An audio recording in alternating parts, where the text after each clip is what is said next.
시청자 여러분, 한 주 동안 안녕하셨습니까? EBS CEO 특강 이세진입니다. 오늘 EBS CEO 특강의 주인공은 한국무역협회 오형호 부회장이신데요. 그럼 지금부터는 오형호 부회장을 모시고 대한민국 수출의 현재와 미래, 우리의 나아갈 길을 함께 들어보도록 하겠습니다. 여러분, 힘찬 박수로 맞이해 주십시오.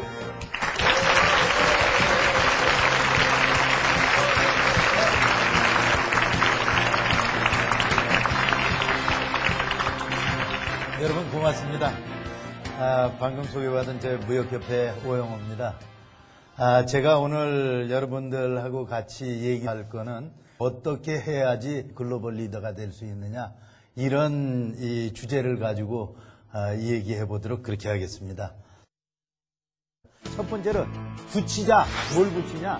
우리가 세계 수출 10강에 처음으로 들어갔거든요. 이거 금년에 우리가 굳혀야 됩니다. 다시 12위로 갈지 몰라요. 그 다음에 세계 수출 시장 점유율 3%라고 말씀드렸는데 이것도 붙여야 됩니다. 두 번째로는 넓히기예요. 일본이나 중국이나 이런 데에서 인도, 아세안, 신흥개도국으로 우리의 이 수출 시장을 많이 넓혀야 됩니다. 세 번째로는 새로 만들어내는 겁니다. 작년 말에 우리가 이 처음으로 원자력 발전을 1978년부터 고리발전소에서 우리 시작했거든요. 처음으로 400억 달러로 원전 수주를 아랍에미레이트 쪽에다 하잖아요. 그죠? 이 새로운 우리 수출 이 산업을 만들자 이겁니다. 자, 이제 이 본론이고요. 이건 좀 쉽습니다. 그냥 천천히 얘기 들으시면 되고요. 자, 글로벌 인재, 이제 2003년이에요. 그때 우리가 뭐를 먹고 사느냐를 가지고서 국제 이 컨퍼런스를 아주 크게 했습니다. 세계적인 석학들 다 불러갖고 했거든요. 그래가지고 우리가 앞으로 5년 후, 10년 후에 뭐 먹고 살면 좋겠습니까? 그게 바이오입니까? IT입니까? 차세대 자동차입니까? 뭐 이렇게 쭉 해갖고 이제 회의를 했어요. 그때의 최종 결론은 뭐였느냐? 특정 산업도 아니고 기술도 아니다. 사람이다. 라는 결론이었습니다.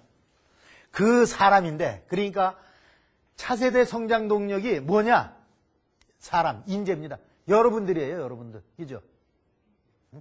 여러분들입니다. 이 글로벌 사람인데, 인재인데, 어떤 인재냐? 글로벌한 인재다 이겁니다. 글로벌한 인재는 두 가지 조건을 가져야 됩니다. 첫 번째로 열린 마음을 갖고 있어야 돼요. 두 번째로 자기 나라 말을 제외하고 최소한 2개 내지 3개 이상의 외국어는 필수적인 것이 글로벌 인재의 요건입니다. 첫 번째 얘기를 조금 더 해볼까요? 열린 마음이에요. 뭐에 열렸습니까? 어디에 열렸습니까? 첫 번째, 새로운 아이디어에 마음이 열려 있어야 된다는 거예요. 그래야 창의력이 생깁니다. 두 번째로, 사람에 대해서 마음이 열려야 됩니다. 옆에 있는 이웃하고 마음이 열려서 같이 얘기할 수 있고 더불어 살아나갈 수가 있어야지 되는 겁니다. 아까 얘기한 다양성이 키워져야 된다는 거죠. 그 다음에 세 번째 어디에 열려야 되느냐? 미래에 열려야 됩니다. 그러니까 우리가 지금 현재만을 볼 것이 아니고 이 앞으로 5년, 10년 이 정도가 아니라 전체 이 미래를 쭉 보면서 관심을 갖고 보다가 보면은요. 이 트렌드, 변화의 추세가 보입니다. 그것이 보이기 시작하면요. 이 비전이 생깁니다. 비전이 생기면 여러분들이 어떻게 대응을 해나가야 될지 전략을 만들 수가 있어요. 그래서 이런 것들이 열린 마음이라고 이렇게 얘기할 수 있어요. 보아뱀이죠. 어린 왕자에. 그 어린 왕자 옆에 있는 어른이 어린 왕자가 막 고통스러워하니까 너 왜 모자를 보면서 이 괴로워하니? 아니에요. 저는 지금 보아뱀이 아주 큰 거를 먹고서 소화시키느라고 이 고통스러워하는 걸 보니까 아주 그렇다고 이제 얘기를 하는 거죠. 그래서 우리가 이 피상적인 것만 보지 말라는 거죠. 그렇죠? 그 다음에 이쁘죠? 어떻습니까? 이 할머니인데요. 맥주 6잔 먹고 나면요. 보세요. 이렇게 됩니다. 이게 무슨 뜻이냐? 보는 시각에 따라 다르다는 거예요. 자기 이 생각만 고집하지 마라. 왜 오리하고 저기 산토끼 얘기 그림 있잖아요. 이쪽으로 보면은 뭐 오리같이 보이고 이쪽으로 보면 산토끼처럼 보이는 그런 거나 마찬가지인데 막 돌아가는 거. 우리 저희 비서실에 있는 한 과장이 열심히 찾아가지고 재미난 거 하나 이렇게 갖다 놓은 겁니다. 자, 이게 기본적인 글로벌 인재의 기본적인 조건이라는 거예요. 볼까요? 자, 여기에 플러스해서 이제 여러분들이 앞으로 우리를 먹여 살리고 우리나라를 끌고 나가고 우리나라를 글로벌 탑으로 만들어야 되는 리더가 되려고 그러면 어떤 요건을 갖춰야 되느냐? 아까 얘기한 첫 번째 창의력입니다. 그죠? 자, 창의력이라는 게 뭐냐? 제가 이제 간단하게 몇 가지 말씀을 드리겠습니다. 창의력이라는 게 뭐냐? 없는 데에서 새로운 걸 만들어내는 게 아니에요. 무에서 유를 창조하는 게 아니고요. 있는 것에서 찾아내는 겁니다. 주어진 거에서, 있는 거에서 더하기도 하고 빼기도 하고 늘려도 보고 줄여도 보고 뒤집어도 보고 섞어도 보고 끊어도 보고 연결도 시켜보고 이렇게 해서 연상과 융합을 통해서 재창조하는 것이 바로 창조고 창의력이다 이런 얘기입니다.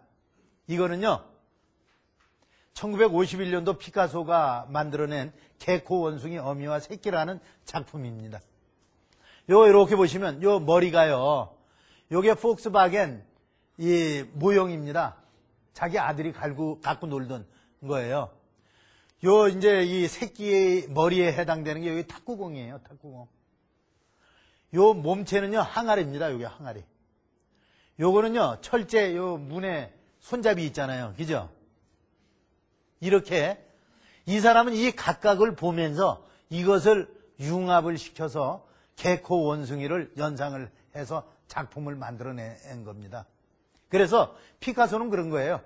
나는 찾지 않고 다만 발견할 뿐이다. 그 다음에 두 번째로는요, 우리가 뭐를 만들어봐라. 그러면은 있는 걸 막 찾아요. 우리 선배들은 어떻게 했고 말이야. 우리 선조들은 어떻게 했고 서양 사람은 어떻게. 거기다가 뭔가 이렇게 자꾸 붙이려고 그러는데 그게 아니고요. 반대로 잘라내는 것에서 새로운 걸 만들어낼 수 있다는 겁니다. 그게 소위 제거의 미학이라고 저는 이름을 붙였습니다. 토르소라고 있습니다.